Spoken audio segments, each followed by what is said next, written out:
இங்க ஒரு French captain மெல்ல ஒரு சிறுத்தையா மாற ஆரம்பிக்கிறான். சேத்து மண்ணை எடுத்து அவன் முகத்துல பூசிட்டு கரியை எடுத்து அவனோட முகத்துல தடவிக்கிறான். அதுக்கப்புறம் கரியை தண்ணியில மிக்ஸ் பண்ணி அவனோட பாடி ஃபுல்லா டாட்ஸை வச்சு ஒரு ஆப்பிரிக்க சிறுத்தை மாதிரி மாறுறான். உடனே பக்கத்துல இருந்த ஒரு குளத்துக்கு போய் தண்ணியை குடிச்சிட்டு சிறுத்தை மாதிரியே அந்த குளத்துக்கு பக்கத்துல உருண்டு பரழுகிறான். நாட்கள் போக போக புதர்கள்ல மறைஞ்சு வேட்டையாடவும் ஆரம்பிக்கிறான். அப்போ அங்க இருந்த ஒரு முயலை கல்லால அடிச்சு சாகடிக்கிறான். அந்த டைம்ல அங்க ஒரு ஆண் சிறுத்தை வருது.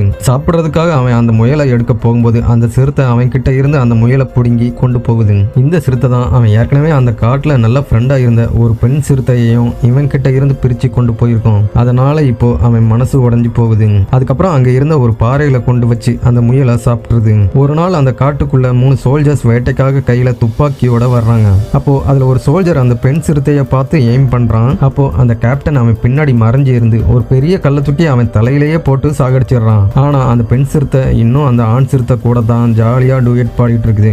இப்போ அவனோட பொசசிவ்னஸ் அதிகமாகி அந்த ஆண் சிறுத்தை கிட்ட இருந்து எப்படியாவது அவன் கூட க்ளோஸ் ஃப்ரெண்டா இருந்த பெண் சிறுத்தையை பிரிக்கிறதுக்காக ஒரு ஐடியா பண்றான். உடனே அவன் கிட்ட இருந்த ஒரு கத்தியை ஷார்ப்பாக்கி அங்க உயரமா வளர்ந்திருந்த புல்லை எல்லாம் கட் பண்ணி அதை மொத்தமா பின்னி ஸ்ட்ராங்கான ஒரு ரோப்பா மாத்துறான். ஆண் சிங்கம் அங்க இருந்து வேட்டைக்கு போன டைம்ல பெண் சிங்கம் அவன் கிட்ட வருது. உடனே அதை பிடிச்சு அந்த ரோப்ல கட்டி அங்க இருந்த ஒரு கல் தூண்ல கட்டிட்டு இங்க இருந்து எங்கேயும் நகரக்கூடாதுன்னு ஸ்ட்ரிக்டா சொல்லிடுறான். அப்போ அந்த பெண் சிறுத்தை மாட்டிக்கிட்டோமேன்னு பயத்திலையும் கோபத்திலையும் துடிக்க ஆரம்பிக்குது.